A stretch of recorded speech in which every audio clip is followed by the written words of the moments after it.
Next, determine the moment of, force about point O. So, ito, meron tayong dito isang force, okay, na may slope or ratio. So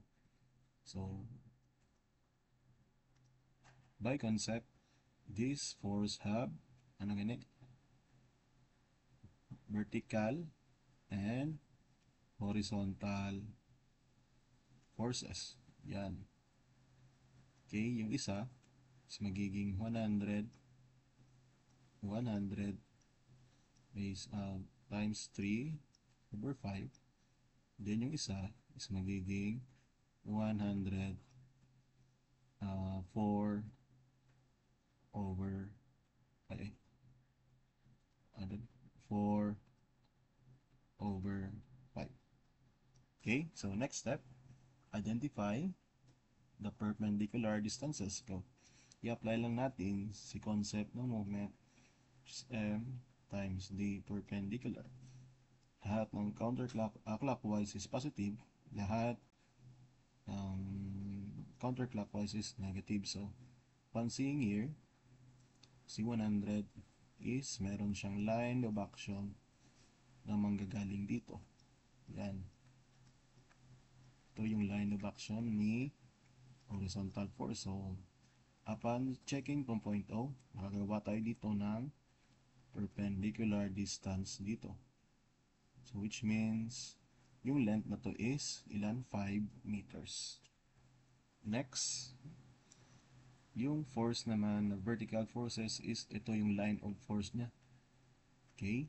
So, upon seeing from point O, mula dito, makakagawa tayo ng perpendicular distance dito. Ito siya. That is 2 meters. 5 meters, I mean. Tapos, yung horizontal is 2 meters. So maganda, pan-checking that. The summation, the moment about Honda equals to 0. Lahat ng clockwise is positive. Lahat ng counterclockwise moments is negative. So, moment at O is equals to, ano yung unahin natin?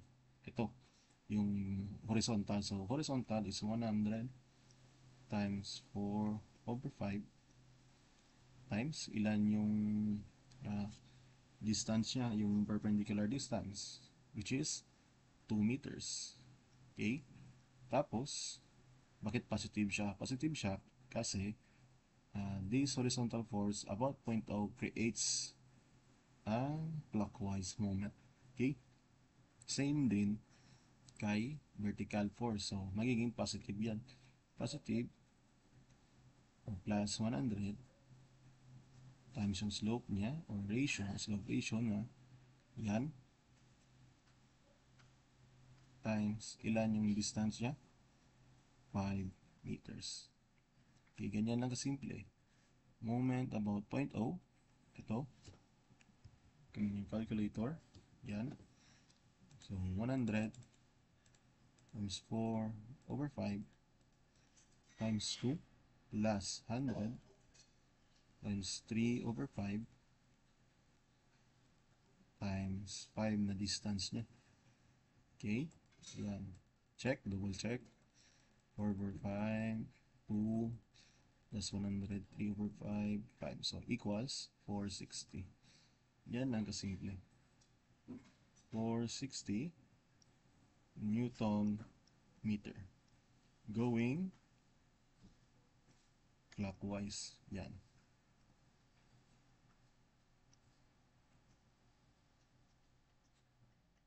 Okay?